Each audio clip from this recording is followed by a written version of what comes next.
നമ്മുടെ ആലപ്പുഴ ജില്ലയിലെ പ്രശസ്തമായ ചരിത്രവും ഐതിഹ്യവും ലയിച്ച അമ്പലപ്പുഴ ശ്രീകൃഷ്ണസ്വാമി ക്ഷേത്രത്തിലേക്കാണ് ഇന്നത്തെ യാത്ര.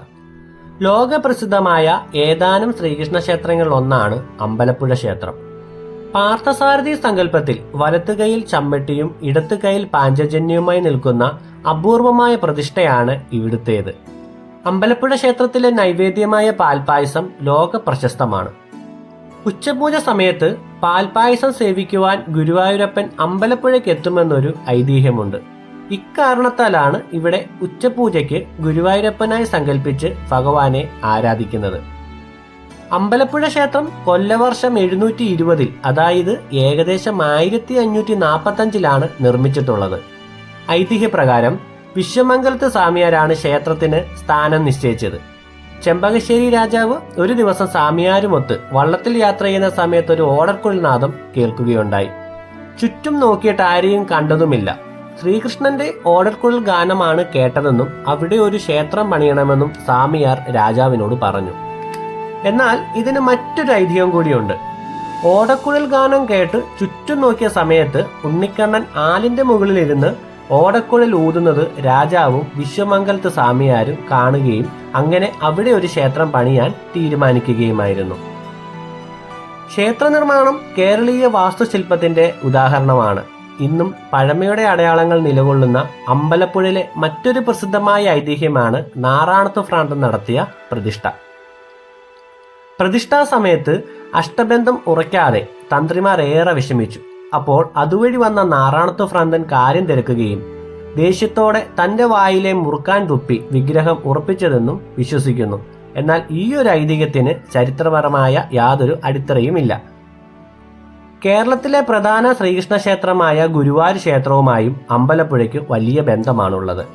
ടിപ്പു സുൽത്താൻ കേരളം ആക്രമിക്കുന്ന സമയത്ത് ഗുരുവായൂർ ക്ഷേത്രവും കൊള്ളയടിക്കുമെന്ന് സംശയം തോന്നിയ മല്ലിശ്ശേരി നമ്പൂതിരിയും തന്ത്രിയും ശാന്തിക്കാരും കൂടി ഗുരുവായൂരപ്പന്റെ വിഗ്രഹം അമ്പലപ്പുഴയിലേക്ക് കൊണ്ടുവന്നു. അന്ന് വിഗ്രഹം കുടിയിരുത്തിയ ശ്രീകോവിലും തിടപ്പള്ളിയും കിണറുമെല്ലാം വിശ്വാസികൾക്ക് ആഴം കൂട്ടാൻ വിധം ഇന്നും അമ്പലപ്പുഴയിലുണ്ട്. സമീപ പ്രദേശങ്ങളിലെ ക്ഷേത്രങ്ങൾ തകർത്ത ടിപ്പു സുൽത്താൻ ഗുരുവായൂർ ക്ഷേത്രത്തിൽ അക്രമം ഒന്നും നടത്തിയില്ല. തുടർന്ന് അമ്പലപ്പുഴയിൽ നിന്നും ഗുരുവായൂരപ്പന്റെ വിഗ്രഹം തിരികെ കൊണ്ടുപോവുകയും ചെയ്തു.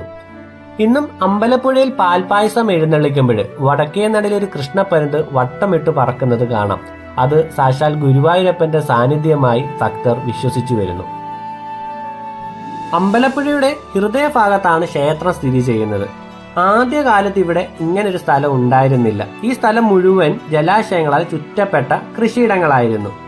അപ്പോൾ അമ്പലപ്പുഴ എന്ന ഈ ഒരു നാട് ഉണ്ടായതിന് പിന്നിലും മറ്റൊരു ഐതിഹ്യമുണ്ട്. അത് ഉത്തര കേരളത്തിൽ നിന്നും പരാജയപ്പെട്ട് പ്രാണരക്ഷാർത്ഥം കുടമാളൂർ ദേശത്തേക്ക് കുറെ ഭടന്മാര് കുടിയേറി, അതായത് നമ്മുടെ കോട്ടയം ഭാഗങ്ങളിലേക്ക്. വിശന്നു വലഞ്ഞ ഭടന്മാർക്ക് ആഹാരം നൽകുവാൻ ആരും കൂട്ടാക്കിയിരുന്നില്ല.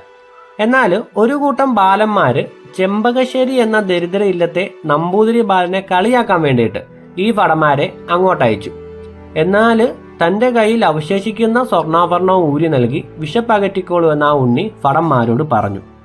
കാര്യം മനസ്സിലാക്കിയ ഭടന്മാര് ആ ബാലന്മാരുടെ തന്നെ കുടുംബം കൊള്ളയടിച്ച് നമ്പൂതിരി ഉണ്ണിക്ക് നൽകുകയും തുടർന്ന് ആ ഭാഗം മുഴുവൻ പിടിച്ചെടുത്തൊരു രാജ്യമായി വികസിപ്പിക്കുകയും നമ്മുടെ നമ്പൂതിരി ബാലനെ അധികാര സ്ഥാനം നൽകി ആദരിക്കുകയും ചെയ്തു. ആ രാജ്യമാണ് ചെമ്പകശ്ശേരി. നമ്മുടെ അമ്പലപ്പുഴയും ഈ ചെമ്പകശ്ശേരി രാജ്യത്തിന്റെ പരിധിയിലായിരുന്നു.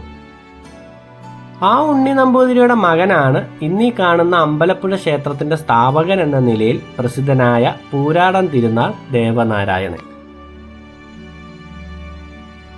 ഇത്രയും കഥകളും ഐതിഹ്യങ്ങളും നിറഞ്ഞതാണ് അമ്പലപ്പുഴയും ഈ ക്ഷേത്രവും എന്നാരും കരുതി കാണില്ലല്ലേ. ഞാനും പലതവണ അമ്പലപ്പുഴ ക്ഷേത്രത്തിൽ വന്നതും ഇതൊന്നും അറിയാതെ തന്നെയാണ്. കൂടാതെ അമ്പലപ്പുഴയോട് ചേർന്ന് തന്നെ കരുമാടിക്കുട്ടൻ്റെതടക്കം ഒട്ടനേകം ചരിത്രപരമായ സ്മാരകങ്ങളും അടയാളങ്ങളും ഉണ്ട്. അപ്പോൾ ചരിത്രപരമായ ഇത്രയും വിവരങ്ങൾ നിങ്ങളുമായിട്ട് ഷെയർ ചെയ്യാൻ സാധിച്ചതിൽ ഒരുപാട് സന്തോഷമുണ്ട്. വീഡിയോയ്ക്ക് ലൈക്ക് അടിക്കാൻ മറന്നവരെ ഒന്ന് ചെയ്തോളൂ കേട്ടോ. ചാനൽ പിന്തുടരൂ. മറ്റൊരു ദേശത്തെ കഥകളും കാഴ്ചകളുമായിട്ട് നമുക്ക് വീണ്ടും കാണാം. അതുവരേക്കും എല്ലാവർക്കും ബൈ ബൈ.